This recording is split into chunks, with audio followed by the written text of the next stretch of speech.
morning, Idaho. Hope you're having a wonderful morning, afternoon, or evening, depending on when you're listening to this. Welcome to the Local Yokel Idaho podcast, where we talk about what is going on in the wonderful state of Idaho. Today, we're going to be talking about Rivian, an electric truck company, gas stations, and passenger trains coming back to Idaho, plus some other interesting news.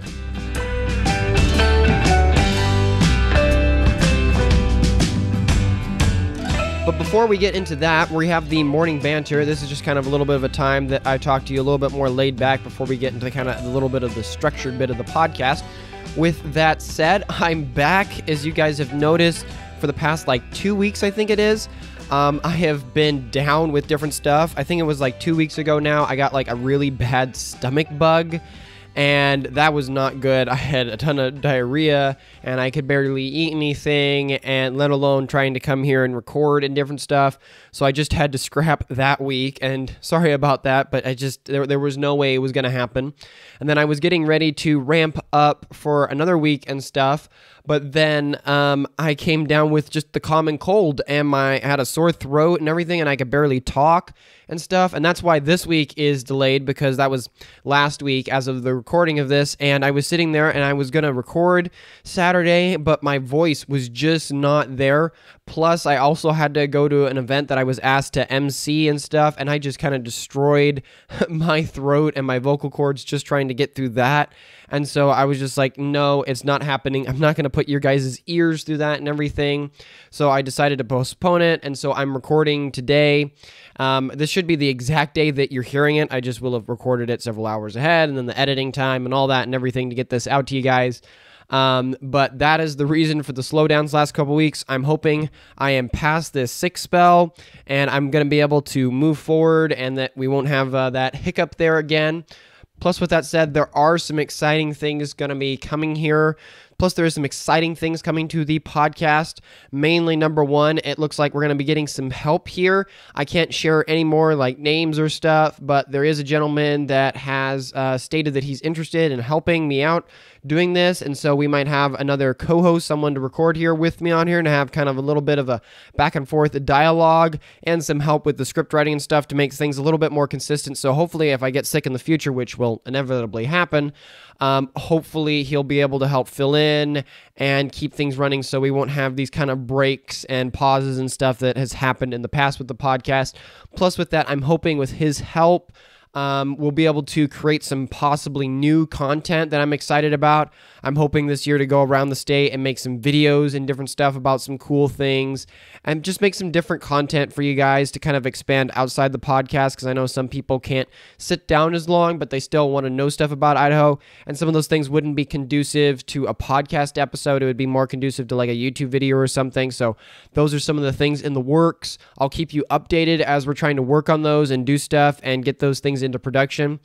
But all in all, really exciting things. I don't have too much more to share, just mainly for the fact because I was sick. I didn't really have a lot of interesting things to do this last week, and I was just trying to recover and get better and trying to work on this at the same time, which is a nightmare to try to do. You're sitting there when you're sick, you don't have that much motivation. And even my voice still isn't back. I don't know if you guys can hear it, but it's more deep, I feel like. Maybe that's just me. Which isn't a bad thing, honestly. A little bit more depth to my voice on the podcast might come across as a nice bug/feature. You could go with that. But with any further ado, we'll get into the podcast here.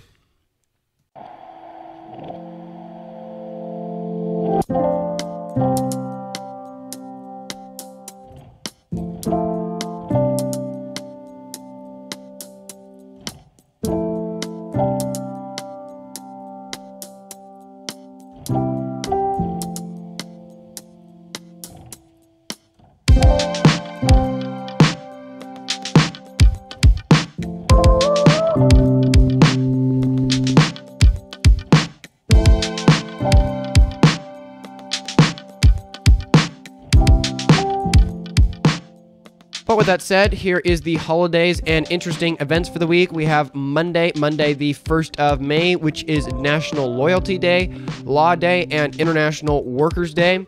As for in history, in 1886, the U.S. General Strike happened for an 8-hour workday. In 1931, the Empire State Building opened in New York City. And lastly, in 1939, Batman was first issued in Detective Comic issue 27. As for birthdays, Monday was Jack Parr's and Max Robinson's birthday. And as for deaths, in 1873, David Livingston died. And in 1945, Joseph Goebbels died.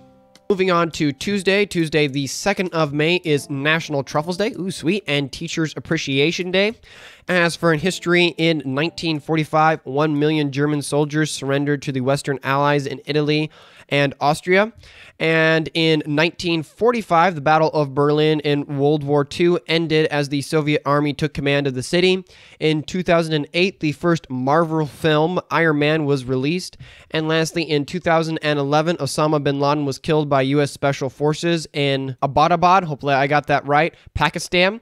And then in birthdays, Tuesday was the Red Baron's birthday and is Dwayne Johnson's 50th birthday. As for deaths, in 1519, Leonardo da Vinci died. In 1945, Martin Bormann died. And in 1857, Joseph McCarthy died. Next is Wednesday the 3rd of May, which is National Skilled Trades Day and World Press Freedom Day. As for in history, just two things. In 1945, the German ship Capricorn, full of prisoners, was sunk by the Royal Air Force in the East Sea, killing 5,800. And in 1947, the Japanese post-war constitution went into effect. As for birthdays, Wednesday was Bing Crosby's and Mary Astor's birthday. As for deaths, in 1992, George Murphy died. Thursday, the 4th of May is National Self-Employment Day, Bird Day, National Star Wars Day, and National Day of Prayer. As for history, in 1893, the practice of bulldogging was invented by Bill Pickett. In 1904, the U.S. started the construction of the Panama Canal. And lastly, in 1979, Margaret Thatcher became the first woman elected as the Prime Minister of England. As for birthdays, Thursday was Audrey Hepburn's birthday. As for deaths, in 1975, Mo Howard died. And in 2020, Bon Shua died. Then we come to Friday the 5th of May, which is National Astronaut Day and National Space Day.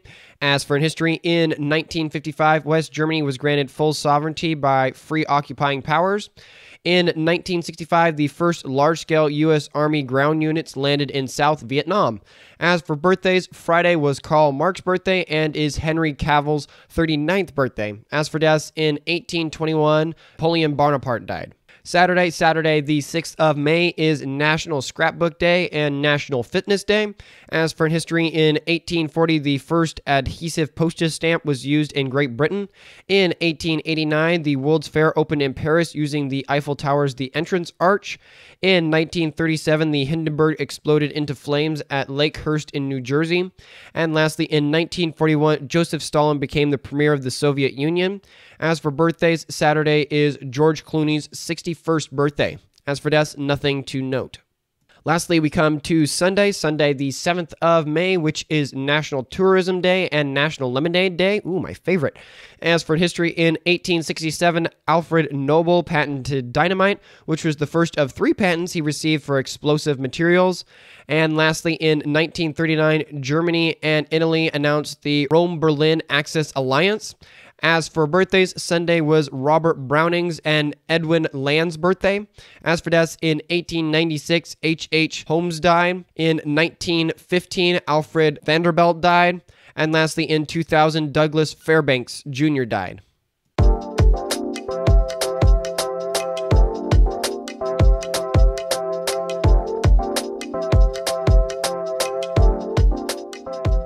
Now moving into our news stories, we have our first one here. Rivian moves into Boise. This comes by the Boise Dev by Don Day. For those into electric vehicles or that own a Rivian, this will be good news for you. Rivian is working on adding a service center in Boise. For those who don't know who I'm talking about, Rivian is a Californian-based electric car company. They started in 2009 and were going to build an electric sports car, but that and several ideas didn't work out until they landed on their R1T electric pickup truck, plus an SUV model that they've released recently. They have backing from the likes of Amazon and Ford, so some big names out there. But for those that were thinking about buying one, the closest certified service center was in Salt Lake or Seattle.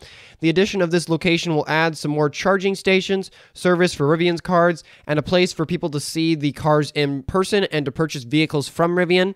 The location will be at 5 Mile and Emerald Street in a warehouse with a service shop, parts storage, and a customer area. With that said, when it is done, it will be a $1.9 million building according to city records, which always cool to see new stuff coming into the valley, especially like this. I know we've got a Tesla dealer now in Boise, and then Rivian is moving in. Now, with that said, I will take a momentary, just a slight momentary jab at Rivian here. I mean, I've seen their cars. I've never actually been up close to one and like actually driven in one or anything like that. I don't have any friends that are that wealthy, sadly.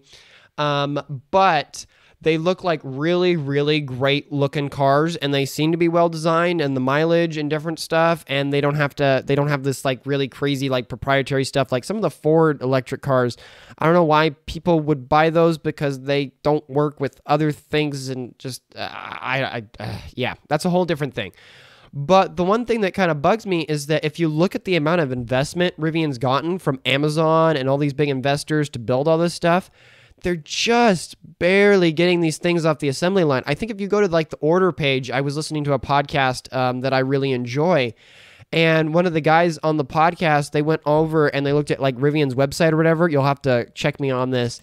And when you order one, they're like, I think like a year, 2 years, 3 years out to get your unit. So yeah, it's this really cool thing that's got like a built-in stove and all this charging, and it's really rugged and all these different things. But then on the other hand, you have to wait so long, and they're super expensive. I mean, one could say in counterbalance, like, well, Tyler, you know, it's an electric truck, and it's kind of its first of its kind, so calm down and stuff. But I'm like, the feature set is easily, or I would think equal to that of like the Ford I think whatever it is, or Ford's electric pickup or whatever offering they have there. And I'm like, that comes from a way more well-known brand with way better manufacturing. Plus, I think it has more range. I don't know, the Ford one than the Rivian. So I guess you're paying more for the look and the startup and not going with something. I mean, at least it's an American-made brand. I'm always glad to hear that. Granted, with Rivian, I don't know where they're sourcing their batteries. I know the pride of kind of Tesla is that Tesla is an American-made brand that makes their batteries here in the U.S., or they just make, oh, I take that back. They make their batteries, I think, wherever the factory's at. So if you're over in Europe, their batteries are going to be made in like Germany, where they have their factory there. And if you're in China, then, you know, it's going to be made there in China. But here in the U.S., the batteries that go into your Tesla are made here in America. And I think if I remember correctly, Tesla like signed some huge deals for some different ore and different stuff. So they're not buying it from some Chinese mine or something, which if you're more of a patriotic person, Tesla is a wonderful option. Granted, I will agree on the flip side, not to like give too much credit to Tesla. Their interiors are just too bland. There are times where I'm like, you know, if I could, I'd like to buy a Tesla. It's got the best range. You know, it's a truly kind of American car for the most part. It's kind of pushing that edge, that boundary, and they're kind of the industry leader, and they're really good at what they do. But then on the other hand, when you get in there, I need knobs and buttons. I love the future, but I can't accept that the future is no knobs and buttons unless you're telling me you can come to a point where you're like, hey, I can have a holographic thing that pops up and it gives you the same haptic feedback as you physically grabbing something. Then I'd be like, okay, I'm getting some physicality I can kind of feel and stuff, but buttons for everything. And then for me anyways, I don't know about other people, I love to keep my screens clean, especially my touch screens, because I'm always tapping and using them and they get smudged and all that and everything. And you know, I know you can't keep it all down, But that would be another thing that drives me mad is I've installed kind of one of those Android Auto things in my car, and I'm constantly cleaning the thing off from all the smudges and everything. When you have screens everywhere, it's so much more cleaning than like knobs and different things that you could just take a wipe, clean them off real quick, and they don't show all the smudges and dirts and grime quite as bad, unless you're talking about like the old chrome cars and stuff. But I'm ranting at this point, but it's cool to see that they're putting it in here. It has been interesting over the last couple of years seeing more and more Rivians in the valley. I know there's, by the amount of cars that Rivians ship, they haven't shipped a ton of them. So my best guess is that just Idaho is a hot market for the amount of Rivians they're selling. I'm not quite sure if you guys out there and have one, if you could reach out and let me know why did you choose the Rivian instead of like the Ford electric truck or some other. I think those are the only two trucks on the market right now that are electric, unless I'm missing something. But yeah, do reach out. Let me know why. Why did you choose the Rivian? Why is it something? Because I've seen a lot more of them here in Idaho. But then if you look at the production numbers, there's really not a lot. They're very, very rare on the roads. So I'm wondering why people here in Idaho have kind of chosen that. But still, very cool to see the service center for those that have them. That's a great thing. And then for those that might be interested in checking them out or putting an order or stuff, you can go and see them for yourself there. Next one here is Maverick and Kum Go. This comes by the Boise Dev by Donde. So we talked about Kum Go coming to the Treasure Valley plus some other locations they already had in the state. But this last Friday, it was announced that FJM, the parent company of Maverick, will be acquiring Kum Go and combining them. If that goes through, the combined company will own more than 800 locations in 20 states. This comes as Kum Go has been moving into areas that Maverick dominates. But as we have talked about, Kum Go announced that they're going to put more stations here in Idaho. So with this acquisition, there are some questions raised about the future of those plans. The Boise Dev reached out to both companies, and they got a reply saying, quote, "We do not have any further information to share at this time," end quote. Which I know this is kind of a short one, and this was a bit of a slow news week, I will admit. But I thought this was like interesting to share. I think there's a Kum Go that opened over in Eastern Idaho. People can kind of correct me on that or let me know if that is there or not. I can't remember as of recording right now, but it'll be interesting. I don't know if they'll like rebrand all the Kum Go's to be Mavericks or if they'll come up with a whole new name for the whole branding. I personally love Maverick because a lot of them have the non-ethanol fuel that I try to use. But it will be interesting. I don't know the claim to fame of Kum Go. I haven't stopped at them. I will admit one of the things I wish we had out west here that they have back east is like quick trips. Those are really, really nice. I can't tell you quite how much they are nice. It's just kind of some added type of things and features. Plus the prices were lower. Maybe that's what it was. Maybe I was just sitting there back east where fuel was generally cheaper when I was traveling back there a year ago. And I was looking around and being like, oh, this is so much cheaper. And so maybe Quick Trip isn't that great. And I'm just kind of dazzled by the cheapness of the fuel that was back there. But it would be cool to have some of those out here. I mean, Maverick is very similar to kind of a Quick Trip type of thing. But it'll be interesting to see how that happens. Plus, with the expansion we talked about in the last couple of weeks about Kum Go coming into the valley. Or maybe I didn't. Now that I think about it, maybe I didn't. That might have been the script for last week that didn't get recorded because I was sick. But in any case, Kum Go was considering coming into the valley and stuff. And they were announcing some different locations. And I think they already had one in the state. And so it'll be interesting to see as this progresses if they continue that or if they just buy it all out and then they say, hey, no more. We already got all of our Maverick stores. This is all one brand. Let's calm down. Let's just let this be right now. We've got everything covered. And they're just trying to do this to kind of cement and hold their coverage.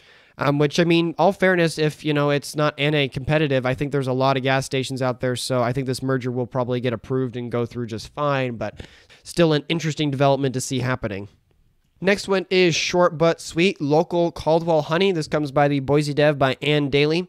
For those that didn't know, there's a bee farm here in Caldwell, which is Steele Legacy Honey and Crafts.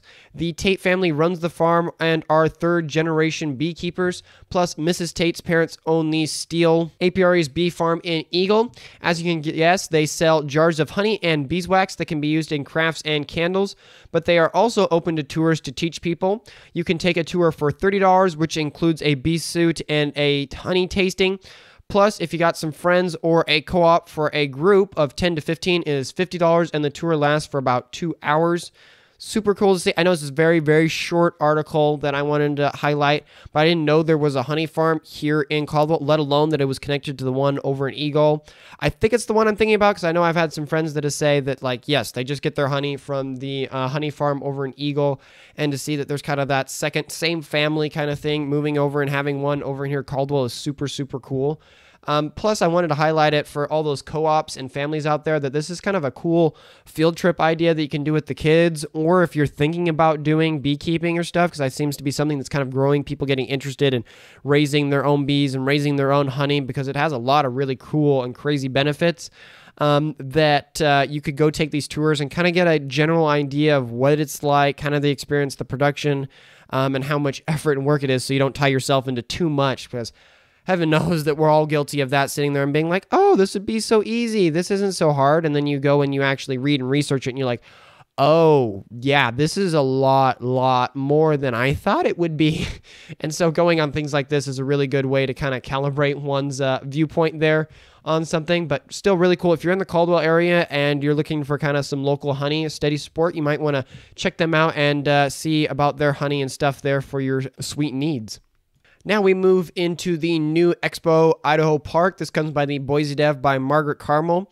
If there is one thing we love here in Idaho, it is parks. We have a lot of them and enjoy them for many good reasons. With that said, Ada County is in the process of planning a new flagship park. The plan is to build on the area that used to be the Lost Boise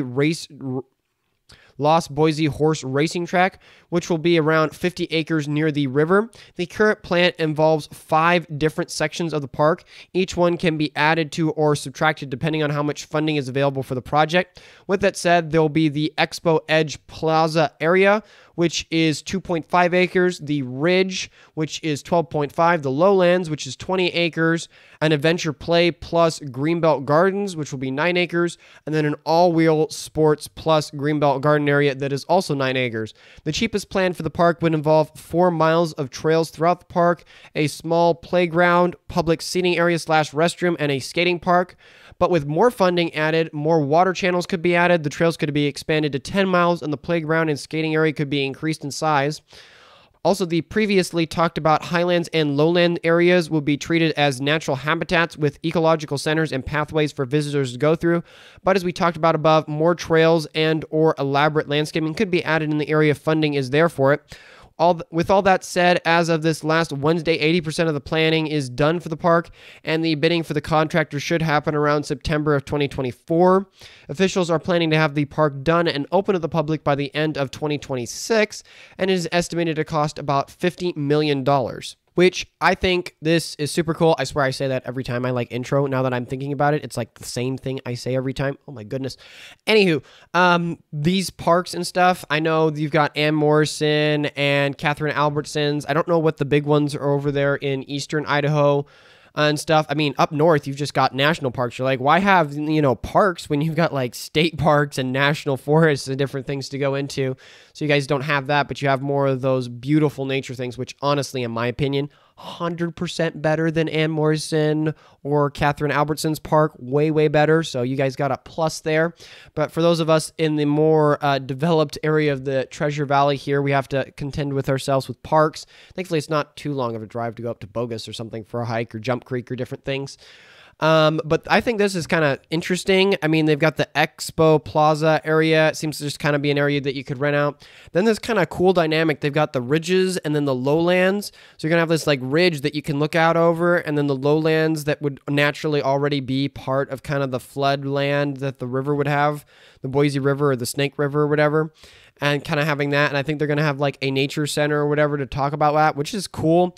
And then also connecting it up to the Greenbelt. The Greenbelt is super awesome. If you haven't been on it, I highly recommend, if you're in the Treasure Valley area, visiting for another part of the state, or if you're new to the state and don't know about it, head down to the Boise River and go along the Greenbelt. It's like a freeway for bike riding. It is such a breeze. Even if you're a person that's not in great shape, it's still great because it's kind of level, and then it's always kind of cool because there's the cool water coming off the river, and then adding this extra park on it will be super, super cool. I love the idea of it having more trails. It seems like it's kind of an in-between between Ann Morrison and Catherine Albertsons. And Morrison is like this super nice, manicured European, in a sense, like park. You've got these big lawns and islands and everything's trimmed and taken care of. And then Albertson's park is like a natural wildlife reserve where you only have the bare minimum of lawn maintenance done. And there's trimming, yes, for trees so that they stay healthy and stuff, but it's left a lot more natural and kind of like a reserve or stuff. This here kind of seems like an in-between of it, that you're going to have certain areas like the parks and play areas. I think they even might have mentioned like a wading pool or whatever. That like they would build out into the river or whatever, that is very much developed, and there would be a lot of lawns and areas. I think they even mentioned maybe some baseball diamonds and different stuff. But then you have these other areas like the lowlands and the highlands and the ridge and stuff that wouldn't be developed at all and would be more natural, which I think is kind of cool to bring that all together and kind of does fit the name of like a flagship park. It'll be interesting to see as the development goes forward. I know part of that $50 million, if I remember correctly, is coming from some federal grants and things. But on the other hand, I will point out the main thing I wanted to state is just the timeline on these things. They're 80% done with the planning, right, as of this last Wednesday, but they're not expected to start bidding for contractors until September of next year. So that's more than a year. So you get, like, say the 20% takes you another, like, 5 months. So, yeah, we're sitting here in May. So you've got May, June, July, August, September. So you finish your planning in, like, September, and then it takes you a full year to get around to bidding. And then once the bidding's done, it's going to take you another 2 years to do the construction. So from 2024 to 2026. Just crazy on some of these timelines. Then again, I know it's a very, very big area.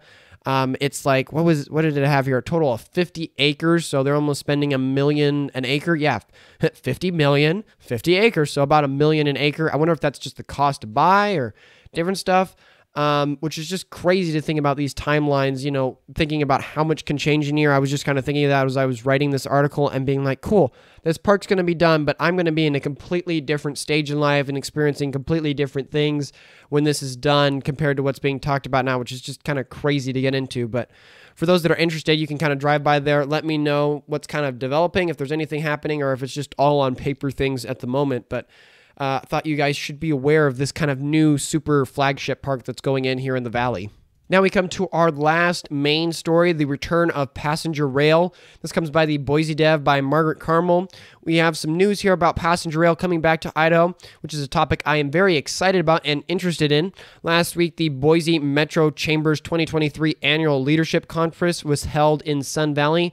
Among all the high-profile people, such as Brad Little and legislators from around the state, the first session of the conference was focused on the possibility of southern Idaho and Idaho in general getting an Amtrak line from Salt Lake. According to the Boise Dev, a ton of the room was very positive to the idea, but even with all the support, is anticipated to take 10 to 15 years before all the funds and everything is in order. With that said, it looks like the initial funds could come from federal government, but after all the infrastructure is done, it would be up to the states and local governments to support the project into the future, which is the main kind of update there. Sadly, there wasn't a ton. I saw this article, and I was like, cool, we're putting this in there. I was reading through it, and then I'm like, this is just a bunch of more jargon and stating, I mean, not jargon, I take that back. It's encouraging to hear that the leaders and main kind of very prominent people are excited, interesting, and pushing this. That's a positive. That's kind of good news. But on the other hand, it's like hard data and things. It's still in the air, still trying to get approval. I think they got their paperwork off to the federal government for the request. I haven't read or researched anything about that request getting approved or moving forward or anything.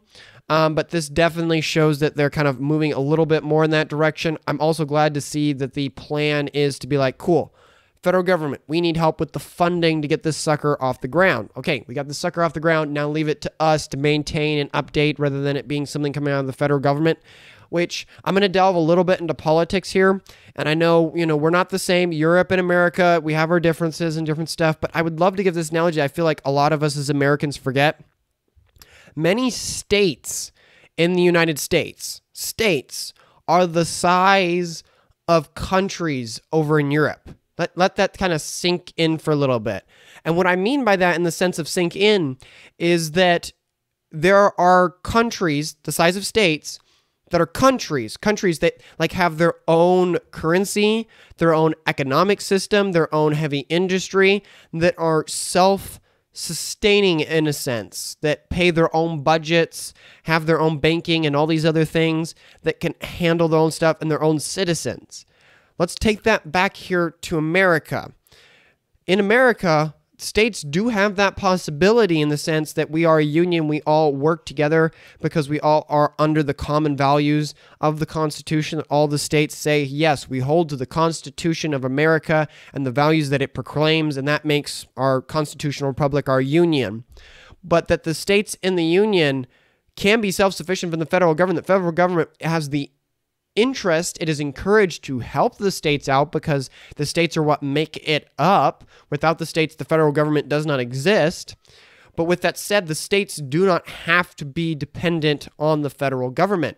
It's really cool when you go and look at maps and see which states are independent of the federal government and then see how they end up acting politically. A lot of those states can have a lot more effect on national politics because they're not beholden to the federal government and the legislature. They can say, hey, we want to do this, we want to do that, and yada, yada.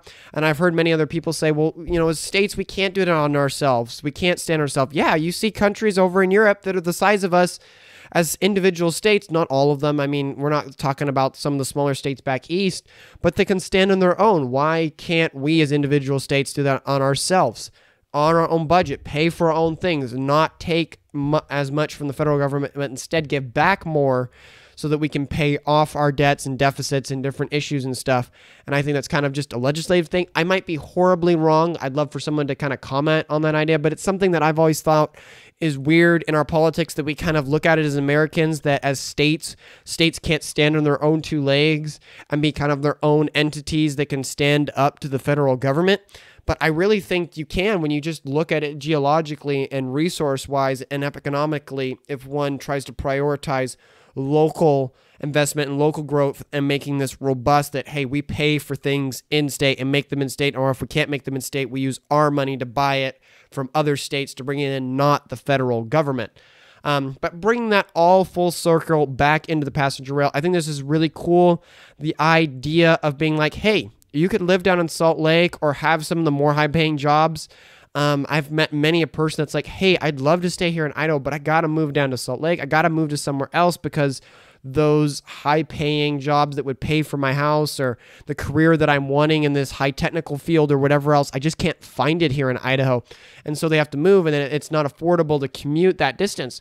But with the idea of passenger rail, if you're a person who's willing to be like, hey, I'm fine spending an hour just sitting on the train, working on some documents, some emails, taking some phone calls, whatever else, right? Or having food on the train or whatever. Then that opens the possibility of a lot more money flooding into Idaho, where there would be people that are here that could commute from here to Salt Lake to go for work or different things and come back on the weekends, or vice versa. A lot of the money and wealth and heavy industry and stuff that exists down in Salt Lake could come up here because there's a lot of stuff, even in the part-time job I do for like some of our coding and different stuff that we have to have done for parts and things. A lot of it isn't here in Idaho or in Boise or the Treasure Valley, let alone, which is the most developed part of the state. We have to ship it down to Salt Lake, have them do it, and ship it back up. But having a more robust rail system between the two of us would allow a lot more of that industry to exist here in Idaho, where, taxes and different stuff are a little bit nicer for small businesses, but then keep that cost down for transporting between the two. So I think this is really, really great, and I'm glad to see that legislatures and people see that as well and are pushing for it, plus cutting down kind of the commuting issue, that you could also build that rail out more for the inner city part between, the Caldwell, Napa, east and west, because when you have these rail trains, they don't have to worry about traffic jams because it's just them. They just go back and they go forth. Is it as fast as you go in 70 miles an hour, whatever you're speeding? We all know you're speeding on the freeway. No, it's not, but it's reliable. Every single time you're going to get into work at the same about time because the train doesn't have to deal with all these wrecks and different things. Granted, someone over in Europe, I could probably hear them right now. The trains don't always stay on time, blah, blah, blah, blah, blah. And, that's true. I get it. I hear it. But there are other places they do stay on time. from what I know. And at a certain point in American history, we were able to keep the trains on time, and it was a pride of ours as Americans. So hopefully we can repeat that here in Idaho and reap the benefits of that. But that's all the main stories we have for today. I'm going to go into the quickies, and then we'll wrap it up here. Starting off with our first quickie, Bureau of Land Management looking to acquire more land. This comes by KTVB7 by staff. The Bureau of Land Management, BLM, is proposing to purchase 350 acres of land in the Boise foothills from the Treasure Valley Land Trust. The land in question is located 12 miles northeast of Eagle and includes an important big game winter range. BLM plans to pay for the land with the Land and Water Conservation Fund and is asking the public to submit written comments on the project's website by May 28th. BLM is hoping to acquire the land because they say it will enhance the conservation and protection of the wildlife habitat, culture, and recreational values. McCall Staple for sale. This comes by the Boise Dev by Autumn Robertsons. For those in the McCall area, Cafe 634 has announced they're putting the restaurant on the market. The cafe first opened its doors in 2018 and relocated in 2020. They're hoping to find a buyer that is, quote, "It's so important to find someone who loves McCall just as much as I do," end quote. Albertson's data breach. This comes by the Boise Dev by Donde. Albertson's company suffered a data breach back in December of last year. Hackers were able to access and steal personal info for nearly 33,000 employees, including names, dates of birth, and social security numbers. Albertsons is urging employees to watch their credit reports and is offering free credit monitoring. They have said that they're working to improve its security measures to prevent this from happening again in the future. With that said, Albertsons learned of the breach on December 23rd of 2020 and launched an investigation, but it is just now notifying employees of the breach as of April 21st, 2023. If you are one of the more than 5,000 people here in Idaho that work for Albertsons, consider looking into this. Boise River notice. This comes by KTVB7 by staff. As the snowpack starts to melt, the Boise River starts to rise and increase in size and speed, so much so that the Boise Fire Department has issued dangerous river condition notice for the Boise River. The current flow rate is 60,000 cubic feet per second, which according to the fire department is 4 times more than is considered safe for people to float down the river. So they are warning people to stay out of the river and keep pets on a leash. Plus, there are some sections of the Greenbelt that are closed due to being flooded. Karcher Mall area grows. This comes by the Boise Dev by Mariela Rodriguez. The Karcher area is definitely busy, but sometimes we think it's dead. But not to fear, the Boot Barn has announced that it will be adding 3 new locations. The first will be in what used to be known as the Karcher Mall. For those in the western part of the Treasure Valley, you won't have to drive all the way into town for the Boot Barn now. New Boise Chief of Police. This comes by the Boise Dev by Gretchen Parsons. The Boise Mayor Lauren McLean has selected Ron Weingar as the city's new Chief of Police. Weingar came out of retirement to serve as the interim chief. He served in this interim role since last October after Chief Ryan Lee resigned at McLean's request. Mr. Weingard is a Boise State University graduate with a bachelor's degree in criminal justice administration and graduated from the FBI National Academy. He also received a BPD Purple Heart and the State of Idaho Medal of Honor in 1997 when BPD officer Mark Stahl was killed.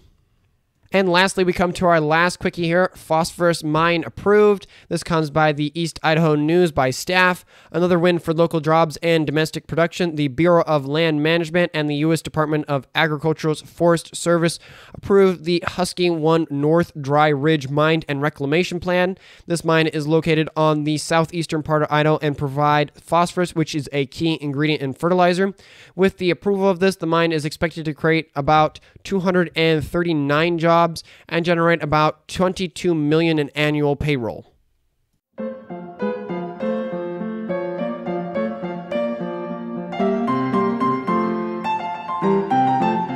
Thank you for listening to the whole podcast. I hope you enjoyed it and it was valuable for you. If I missed something, got something wrong, or if you have some advice for the show, then send me an email at localyocalidaho2022@gmail.com or tweet me at localyocalidaho on Twitter.